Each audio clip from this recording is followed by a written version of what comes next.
पोलिसांचं mock drill वादात। Mock drill वेळी अल्लाहू अकबरचे नारे, मुस्लिमांना टार्गेट केलं जात असल्याचा आरोप।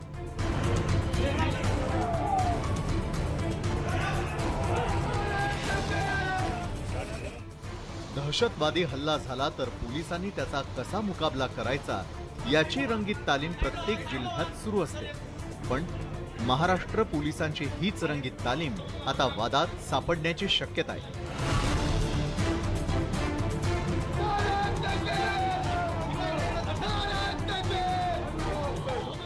पोलिसांच्या मॉक ड्रिल वेळी दहशतवाद्यांची भूमिका करणाऱ्या माणसांनी अल्लाहू अकबरचे नारे दिलेत। शिवाय त्यांचा पेहरावही मुस्लिमांसारखा ठेवण्यात येतो।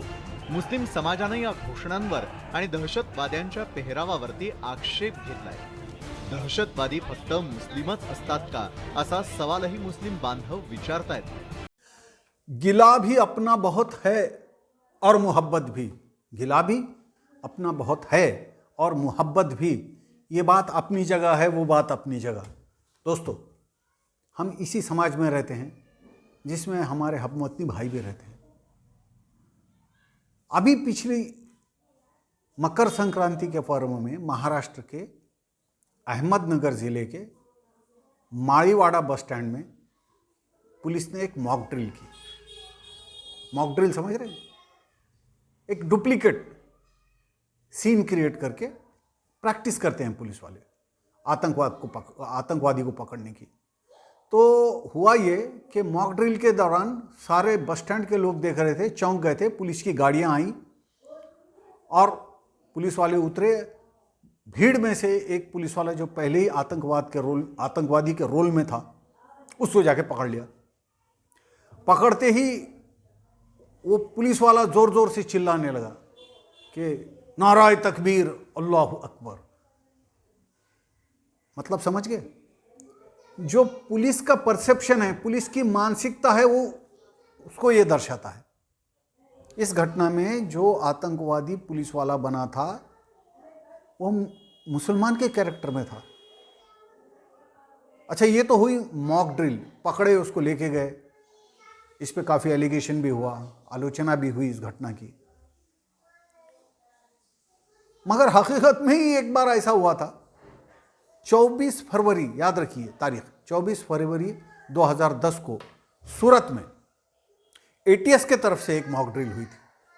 उसमें inspector Shabbir Ali, Syed Shabbir Ali, serving inspector, उनको आतंकवादी का रोल दिया था। वो अपना रोल करते आ रहे थे। वो जैसे ही पुलिस के सामने आए, सूरत के डीसीपी सुभाष त्रिवेदी, जो पुलिस का रोल अदा कर रहे थे, उन्होंने अपनी रिवॉल्वर निकाली, सर्विस रिवॉल्वर निकाली और धाड़ धाड़ धाड़ 5-6 बुलेट्स सैयद शब्बीर अली के पेट में मार दिए। शब्बीर अली वहीं कोलैप्स हुए, मर गए। ये मॉक ड्रिल थी, मगर हकीकत में एक मुस्लिम पुलिस इंस्पेक्टर मारा गया। तब के डीजीपी गुजरात, उन्होंने इस बात को स्वीकार किया कि मॉक ड्रिल के दरमियान गंभीर चूक हुई। सुभाष त्रिवेदी जो डीसीपी थे, उनके खिलाफ एक उच्च आयोग, जांच आयोग बैठा। और जैसा कि गुजरात की परंपरा रही है, कुछ भी नहीं हुआ। वो बेचारा इंस्पेक्टर हकनाक जान से चला गया और डीसीपी साहब को कुछ भी नहीं हुआ, क्लीन चिट। गूगल कर लीजिए, 24 फरवरी 2010 के इंडियन एक्सप्रेस की पूरी न्यूज़ इसकी तफसील से आपको मिल जाएगी।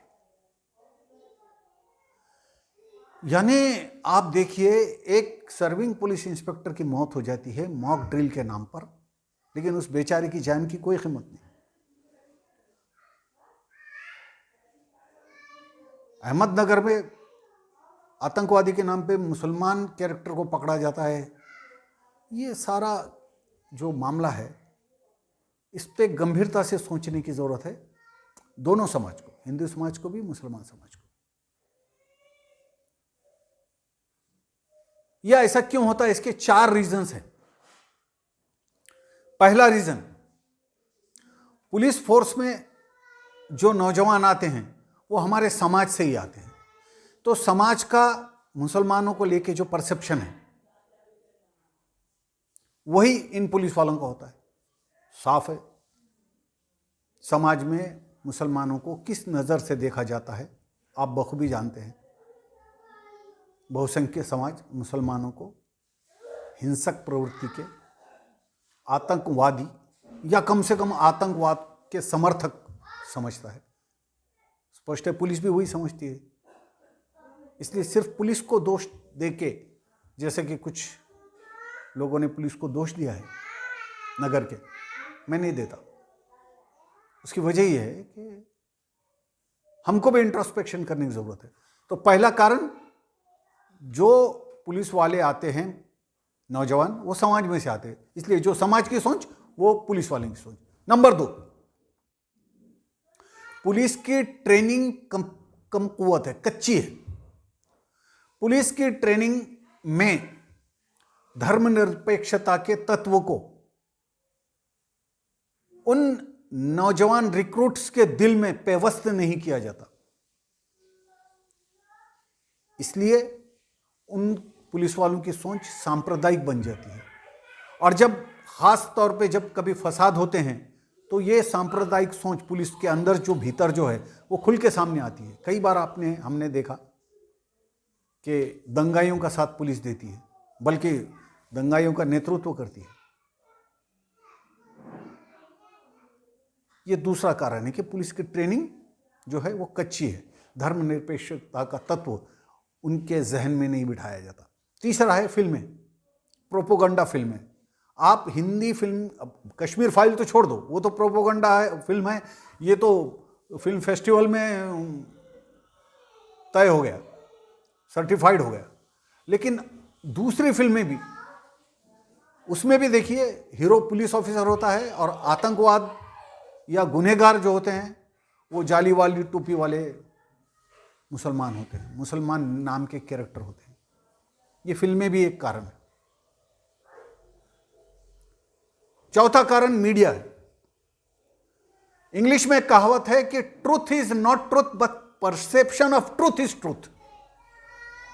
यानी सच्चाई सच्चाई नहीं होती, सच्चाई के बारे में जो गुमान लोगों के दिलों में बैठा हुआ होता है वो सच्चाई होती है। और हमारे बारे में जो गुमान है, मैंने इसका तज़किरा अभी किया, मैं इसको रिपीट नहीं करता। आखिरी कारण है मुसलमानों की अपनी गफलत।